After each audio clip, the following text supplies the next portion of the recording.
Hello, and welcome to Mind and Sound, my podcast about using creativity, building resilience, all while meditating to relaxing sounds that I created.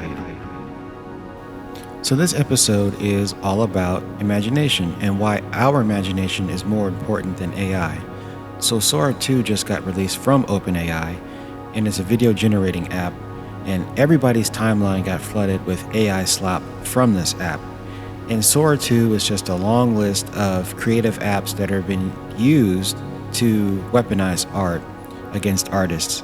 So photos, videos, and now music have all been encroached upon by these big tech platforms. And so it has creative people asking, what is the point of creating if these apps can just do my job at a scale I could never ever match? And a big problem is that a lot of our creative endeavors are tied to the marketplace. So if your job is going to let you go as an illustrator, if people aren't going to buy your beats or listen to your music, and if people aren't going to hire you as a filmographer and just use Sora 2, it really offers a great question. Like, why should we continue to make art if I can no longer make a living from it? And the answer is twofold. We have to continue to make art because we're artists, we're human beings. It's in our nature to create art. And the second part is we have to use our imaginations and our creativity to create alternative funding systems, alternative models, alternative economies that actually support artists within and outside of capitalism. Creative people have a divine right to create.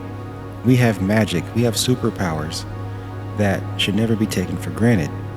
We can take images and ideas from our mind and turn them into reality. We can create something out of absolutely nothing. We have the ability to make our local surroundings, our cities and towns, and even the world at large a better place because we can show people what is possible from a world that they cannot yet see. We create tools for other people that make life easier. We create and curate events that get people talking and working together.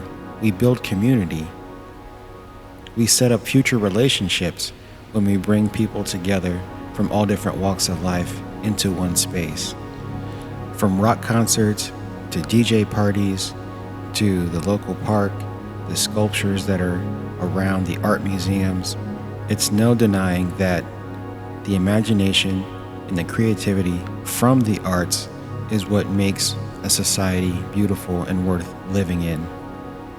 And it also makes sense as to why a fascist government would want to cut as much as they can from funding the arts across this country.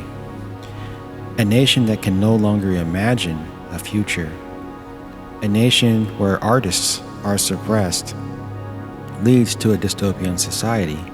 It leads to fascism. A fascist nation is a nation that can no longer imagine a solution to complex problems. They have to rely on simple, brutal answers to solve their issues, and it never ever works. Can artists actually change the world for the better? I believe so, but it's not always obvious, and a lot of the work that gets done is unseen and it's underappreciated, and so therefore we don't think it has an impact, but it does.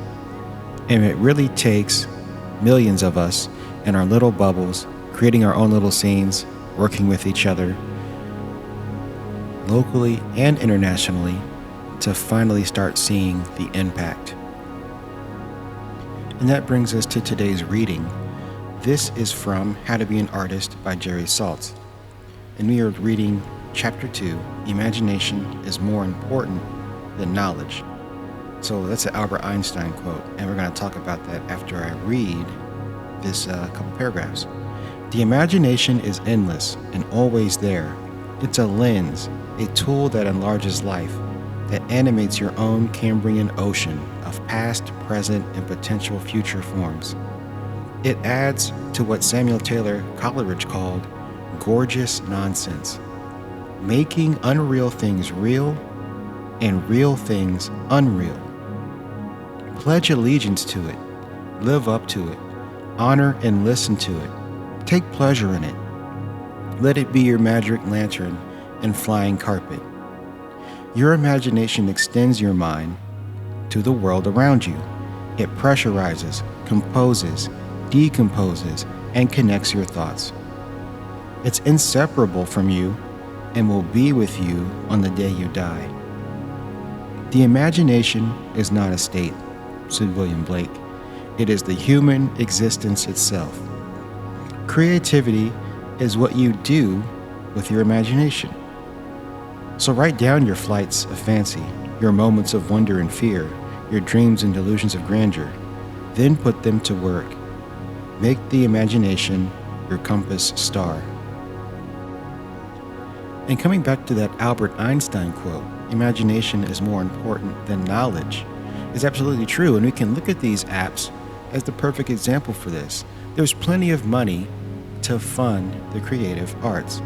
However, it's being held hostage by Silicon Valley and these tech bros. You look at Sora 2, this app that took a lot of knowledge to build from all different types of people throughout the past couple decades, hiring engineers and mathematicians. It's a pretty complicated system to generate video. However, would anyone see the value in Sora if it wasn't for all the intellectual property, movies, and fictional characters being ran through that system? It wasn't until you see all these dead celebrity artists and you see all these fictional characters of Gandalf going through a DUI checkpoint that people realize how powerful that app is. Only through using other people's imaginations and creations can OpenAI get more VC funding and become $1 billion valuation, because their entire systems that were very hard and complex to build are only valuable once they start stealing other people's creative work. So in closing, the fight is never over. We're going to have to build and imagine and then build the kind of systems that are going to sustain and support us.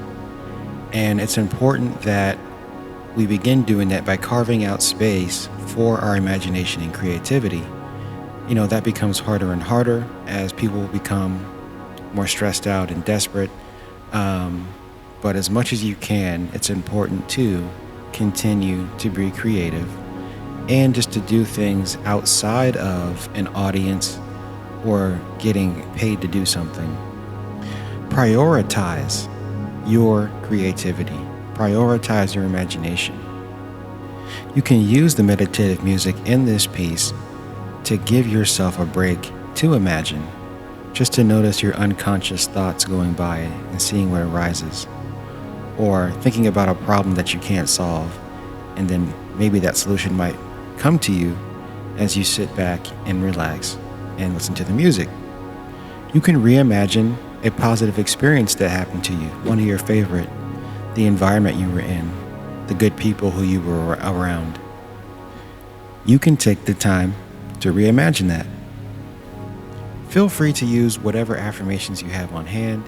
You can listen to this track while doing the dishes or cleaning the house, or preferably another creative hobby. When you're done listening to this track, you can go ahead and write down your thoughts and anything that came to mind and just reflect on this time that you took for yourself to creatively meditate.